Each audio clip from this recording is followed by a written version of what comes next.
로컬의 시대 첫 번째 주제는 멀티 페르소나 현상 속에서 비춰본 로컬 크리에이터의 모습입니다.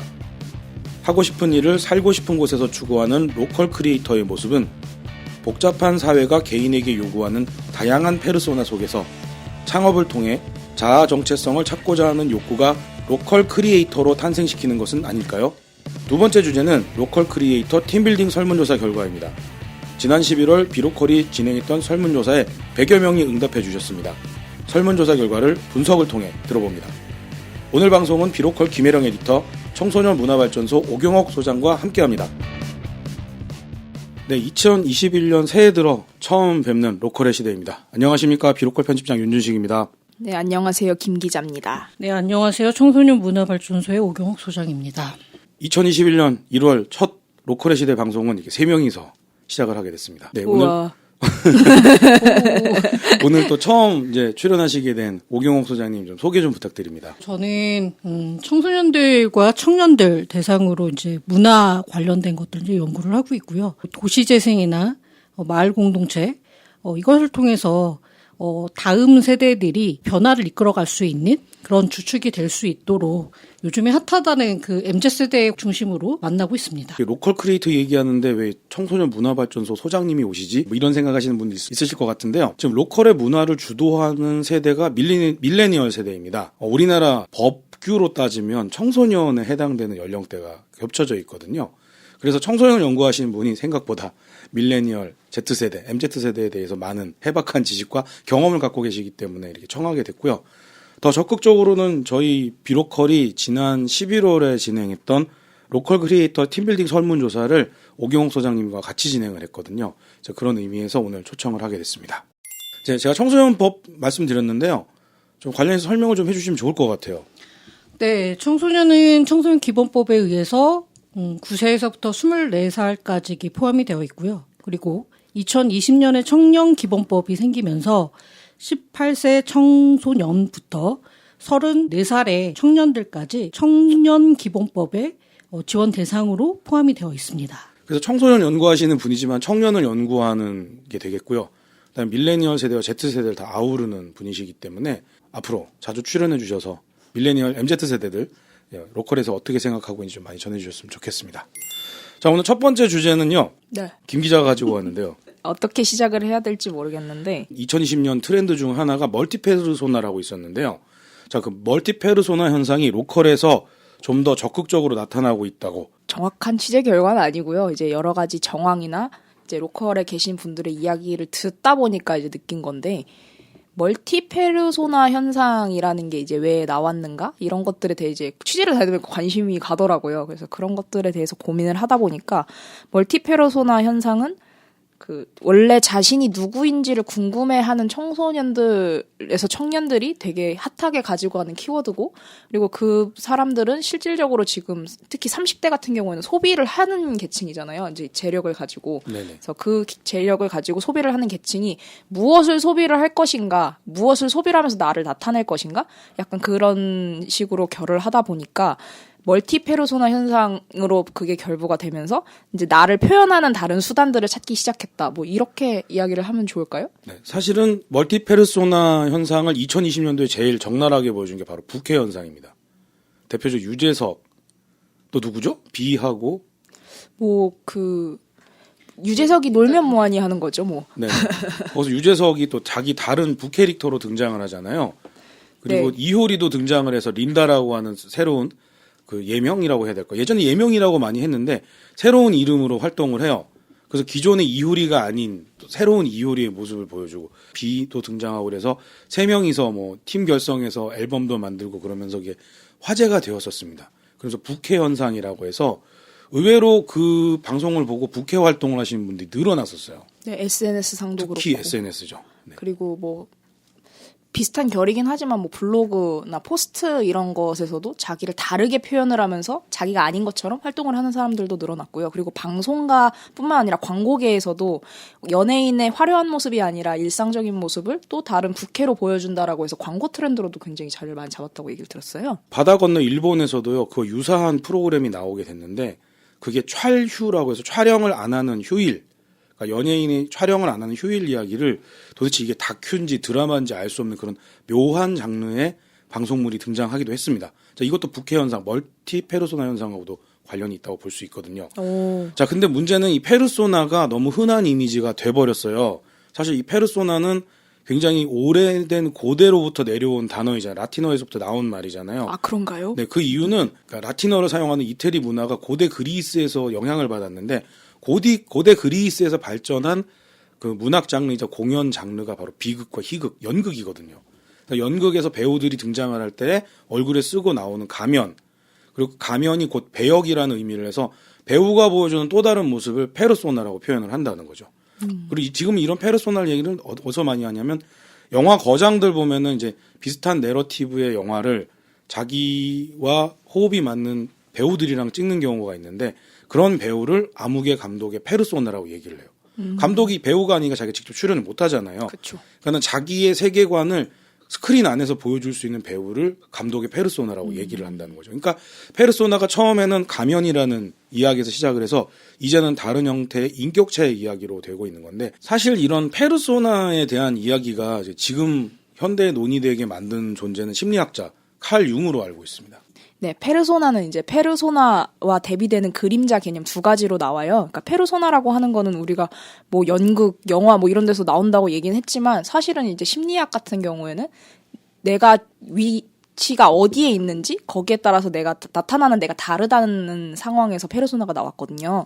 근데 그와 반증되는 개념으로 그림자라는 개념이 등장을 해요. 그러니까 페르소나는 내가 이렇게 하려고 내가 진짜 살고 싶은 모습이 아니라 이렇게 살아야 돼? 약간 규정된 모습이라면 그림자는 거기에서 나도 모르게 충동적으로 튀어나오는 모습이라고 하는 거죠. 어찌 보면 본 모습일 수 있다는 거죠. 뭐 본 모습일 수도 있고 사실 근데 저는 페르소나도 본 모습이고 그림자도 본 모습이고 두 개가 다 갖춰진 게 본연의 자신이라고 보는 쪽이긴 하거든요. 네, 자아를 다루는 당시 이제 심리학 배경이 프로이드나 칼 융 같은 경우는 자아나 초자아나 이런 존재들을 추적을 하고 다뤘잖아요. 네네. 그 자아에 대한 연구 속에서 나오게 된 게 바로 페르소나나 그림자 같아요. 네네. 저도 그렇게 이해하고 있습니다. 네. 근데 보면은 저 김 기자와 달리 대부분의 사람들 페르소나만 얘기를 하지 그림자를 얘기를 하지 않거든요. 근데 그림자 같은 경우에는 자신도 모르게 튀어나오는 것들이 있어서, 그러니까 저희가 예를 들어서 뭐라고 하면 좋을까요? 뭐 본능, 본 모습 뭐 이런 건가요? 본능, 본 모습일 수도 있고요. 그러니까 예를 들어서 그런 심리학 글 중에 그런 글을 봤는데 저 사람이 싫어요. 근데 싫은데 이유가 없이 싫어. 왜 이유가 없이 싫을까를 이제 분석을 해본 거죠. 근데 나도 모르는 사이에 저 사람이 싫어하는 모습이 나에게 답습되어 있기 때문에 그래서 저 사람이 싫다 뭐 이런 결론이 나왔어요. 그러니까 그건 그 사람을 통해서 나의 그림자가 투영된 것으로 보여져서 저 사람이 싫다 뭐 이렇게 분석을 하는 경우도 있더라고요. 그러니까 누군가를 싫어하고 미워하는데 이유 없이 그냥 미워하는데도 이유가 있었던 거군요. 네네. 그러니까 자기가 보고 싶지 않았던 자기의 모습이 그 사람을 통해서 드러난다는 거죠. 네. 그 사람이 나를 보여주든 나의 모습을 비춰주든 그렇다라는 얘기인 것 같습니다. 네네 맞습니다. 그래서 페르소나와 그림자는 빛과 어둠, 뭐 동전의 양면, 뭐 칼의 양날의 검 뭐 이런 식으로 해서 아주 둘이 뗄래야 뗄 수가 없는 그 두 가지 요소로 얘기를 하고 있습니다. 넓은 의미로 본다면은 페르소나의 하나가 그림자다라고도 볼 수도 있겠네요. 그런 개념이라면. 그렇다기보단 자아를 페르소나와 그림자로 나눠서 볼 수 있겠다 이렇게 보는 게 더 맞지 않을까요? 자, 그래서 지금 멀티 페르소나 얘기가 나오면서 부캐 얘기가 나오고 있는데 부캐 얘기는 페르소나가 늘어나는 형태를 얘기하는 데 그치고 있어요. 근데 지금 김 기자가 얘기해 준 것처럼 그림자의 개념을 가지고 들어오게 되면 페르소나 혹은 멀티 페르소나, 부캐에 대한 이야기가 좀 더 풍부해질 것 같고 더 본질적인 얘기에 접근해 갈 수 있을 것 같습니다. 네, 사실 페르소나가 늘어난다는 건 그림자도 그만큼 늘어난다는 얘기인 거예요. 네네. 네, 왜냐하면 다각도에서 자신을 억압하는 측면들이 점점 늘어난다는 얘기이기 때문인데요.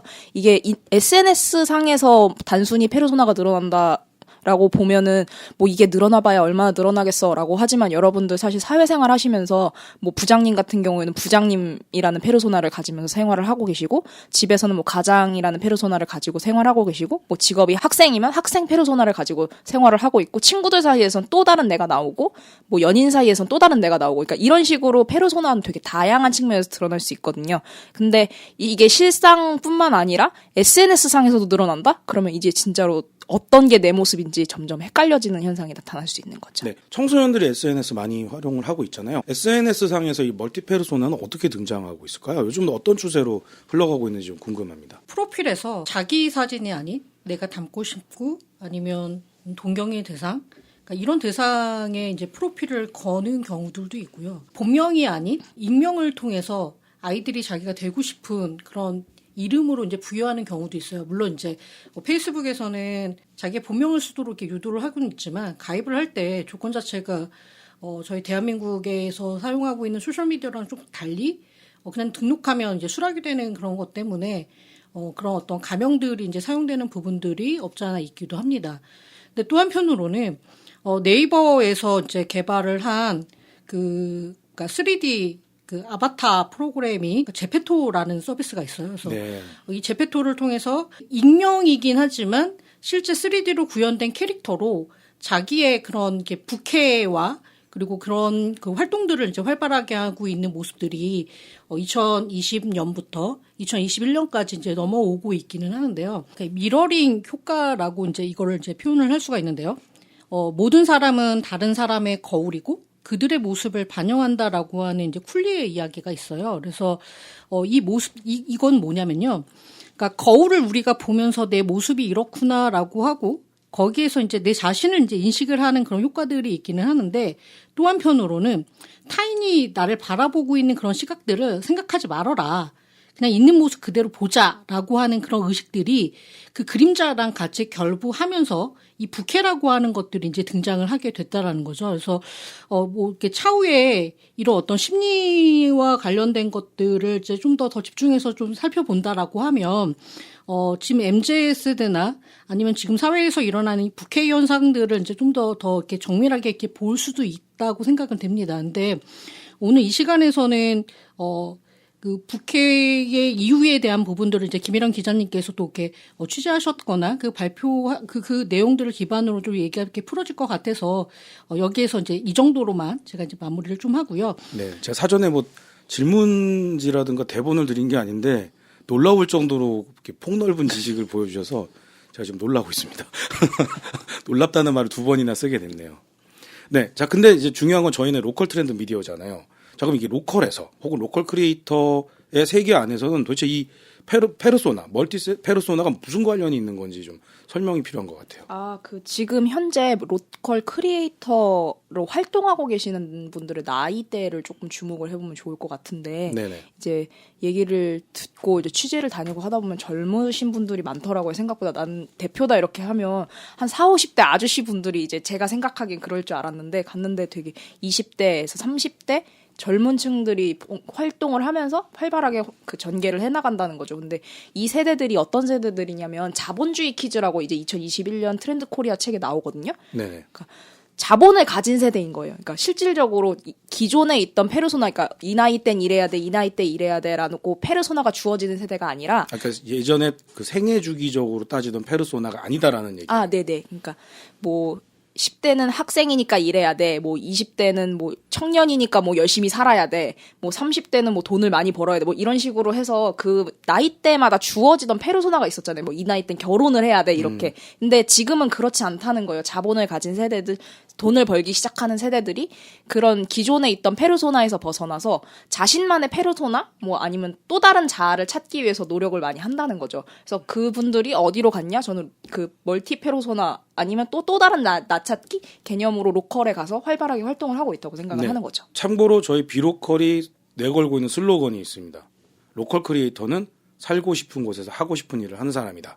자, 이렇게 살고 싶은 곳에서 하고 싶은 일을 한다라는 슬로건을 걸고 있는데요. 이 살고 싶은 곳에서 하고 싶은 일을 한다는 것도 또 다른 자아의 표현이 아니냐, 아니면 자기 본연을 찾아가는 것이 아니냐, 뭐 이런 생각이 들기도 하는데요. 네, 저는 이제 멀티 페르소나 현상이 새로운 자아를 찾는데 일조를 하고 있다고 생각을 해요. 그러니까 경험을 해보고 또 다른 자신을 만나봐야 이게 진짜 나인지 아닌지 분별을 할 수 있다고 생각을 하기 때문에 그런 활동의 일환으로 이제 로컬에서 사업을 진행하시고 아니면 로컬에 도움이 되는 일들을 하고 계시는 분들이 그런 자본주의 키즈를 대표하는 세대라고 생각을 합니다. 그리고 그분들이야말로 멀티 페르소나들을 좀 자유자재로 활용하면서 또 다른 진정한 나를 찾는 찾는 활동을 하고 있다라고 생각을 하는 거죠.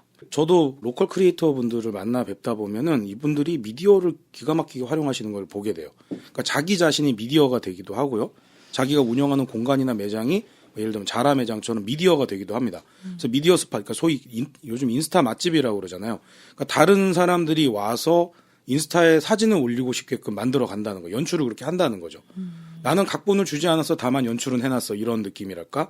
그리고 경우에 따라서 유튜브나 인스타그램이나 페이스북에서 자기 자신을 드러냄으로써 자기가 1인 미디어로서의 활동을 해 나간다는 거예요. 대부분 많은 분들이 1인 미디어라고 하면 유튜브 크리에이터를 많이 생각을 하시는데 뭐 브런치에 글을 연재를 한다든지 인스타그램을 통해서라든지 다양한 자기만의 미디어를 운영해 가고 있어요. 그래서 이들은 채널로 보여지는 것이 아니라 자기의 정체성 자체가 미디어.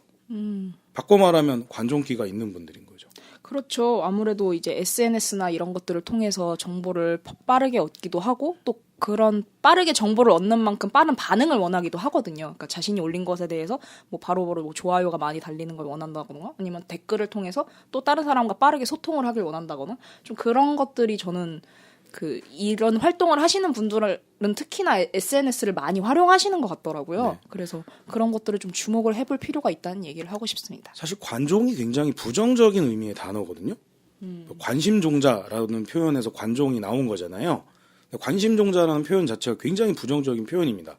관심을 끌려고 한다라는 말도 부정적인 느낌이 들어있지만 종자라는 존재감은 사실 되게 좋은 표현이 아니거든요. 굉장히 사람을 비하하거나 욕할 때 쓰는 표현이란 말이죠. 근데 종자라는 게 두 가지 의미가 있어요. 첫 번째는 씨앗이라는 의미의 종자. 그러니까 저 사람이 DNA 자체가 저 따위야 이렇게 비하하는 말일 수도 있고요. 종자라는 말 속에 옛날 말에는 하인, 노비를 종자라고 불렀거든요. 나한테 종속된 사람. 그런 거라서 종자라는 말 자체가 갖고 있는 어감이 굉장히 어른들 입장에서 좋지가 않아요.